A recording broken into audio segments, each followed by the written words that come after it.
Hello students, आज हम लोग ट्रायल बैलेंस चैप्टर का क्वेश्चन नंबर 6 करेंगे। क्वेश्चन नंबर 6 आपके सामने है, जिसमें एक ट्रायल बैलेंस बना हुआ है और कुछ 9 नाम दे रखे हैं, यानी कि नेम ऑफ अकाउंट्स। और आप ज़रा ध्यान देंगे तो ग्रैंड टोटल भी यहाँ किया हुआ है और टोटल मैच भी हो रहा है, लेकिन फिर भी हमसे कहा जा रहा है कि prepare trial balance.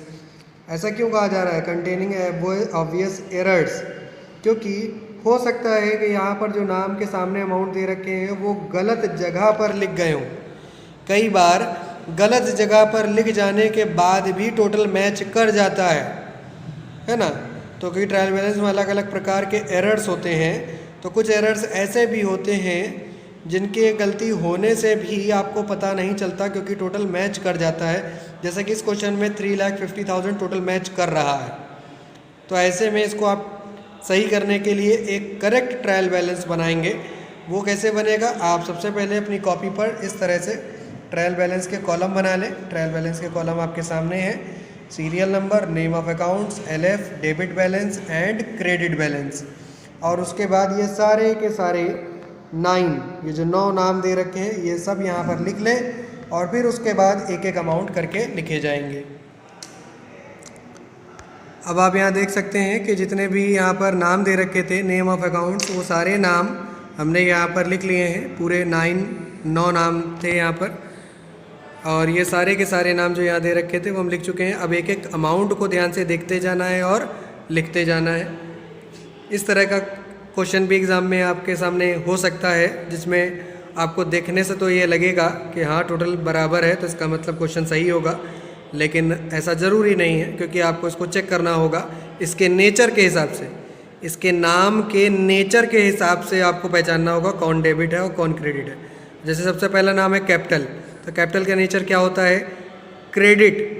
Capital credit होता है क्योंकि वो लायबिलिटी में लिखा जाता है बैलेंस शीट में। तो कैपिटल का अमाउंट कितना? 90,000, तो 90,000 कैपिटल का ये क्रेडिट में लिखा जाएगा।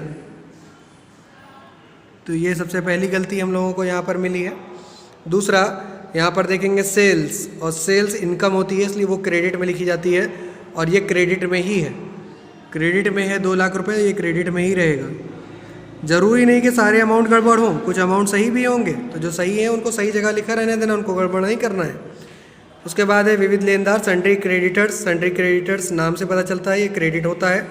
30,000 ये क्रेडिट में ही दे रखा है, तो सन्ड्री क्रेडिटर्स के सामने 30,000 रुपीज़ क्रेडिट में लिखा जाएगा। इसके बाद नेक्स्ट यहाँ पर है विविध देनदार, सन्ड्री डेप्टर्स। सन्ड्री डेप्टर्स का अमाउंट है 60,000, 60,000 रुपये, और डेप्टर्स डेबिट होता है, ये गलत है, यहाँ पर क्रेडिट दे रखा है। तो सन्ड्री डेप्टर्स को हम लोग जो उसका अमाउंट है 60,000 वो डेबिट में लिखेंगे। अब ये डेप्टर्स का अमाउंट भी ठीक हो गया।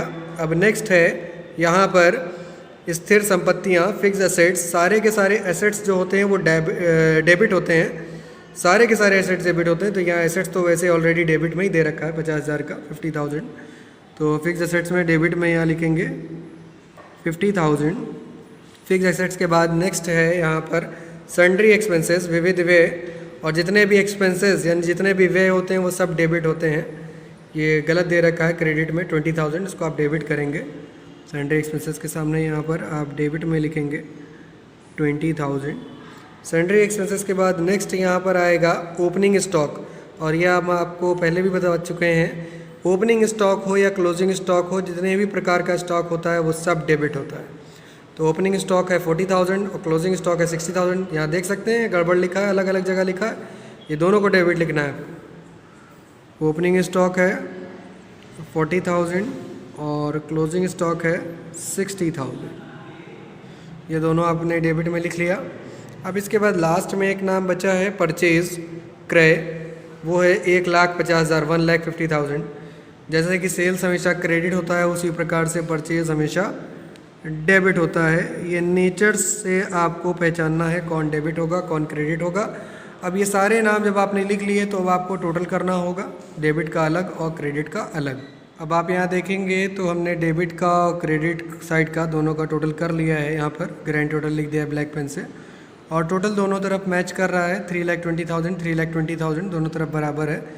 एक बात जो आपको और ख़ास यहाँ ध्यान देनी है, अब यहाँ ध्यान देंगे तो हमने यहाँ क्लोजिंग स्टॉक कट कर दिया है। क्लोजिंग स्टॉक यहाँ क्यों नहीं लिखा जाएगा ये आप लोगों को समझना ज़रूरी है। जब कभी भी इस तरह का ट्रायल बैलेंस आए जिसको आपको करेक्ट फॉर्म में लिखना हो, तो यहाँ पर ट्रेडिंग अकाउंट के इफ़ेक्ट के कारण, क्योंकि हमने यहाँ ओपनिंग स्टॉक लिखा हुआ है, परचेज़ लिखा हुआ है, सेल्स लिखा हुआ है, ये सब ट्रेडिंग अकाउंट के पार्ट हैं। इसलिए अगर आपको ट्रेडिंग अकाउंट इतना ज़्यादा क्लियर नहीं होता है, आपके ये समझ में नहीं आ रहा है ट्रेडिंग अकाउंट क्या होता है, तो अभी हम नेक्स्ट चैप्टर जब स्टार्ट करेंगे तो हम उसमें आपको ट्रेडिंग अकाउंट के बारे में बहुत अच्छे से समझाएंगे। अभी आपको टेंशन लेने की ज़रूरत नहीं है।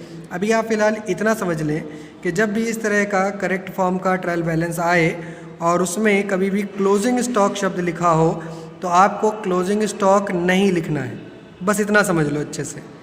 ओपनिंग स्टॉक लिखना है, परचेज़ लिखना है, सेल्स लिखना है, डायरेक्ट एक्सपेंस लिखना है, इनडायरेक्ट एक्सपेंस लिखना है, सब लिखना है। बस वहाँ पर क्लोजिंग स्टॉक को मत लिखना, वरना आपका ट्रायल बैलेंस मैच नहीं करेगा। ये बात आप लोगों को अच्छे से समझ लेनी है। आई होप कि आप लोगों को ये बात अच्छे से समझ में आ गई होगी। अगर ये वीडियो आप लोगों को पसंद आया हो तो वीडियो को लाइक करें, और अगर आपने अभी तक चैनल को सब्सक्राइब नहीं किया है तो चैनल को सब्सक्राइब करें, साथ ही साथ बेल आइकन को प्रेस करें और भी लोगों तक इस वीडियो को पहुँचाने के लिए शेयर करते रहें। Thank you.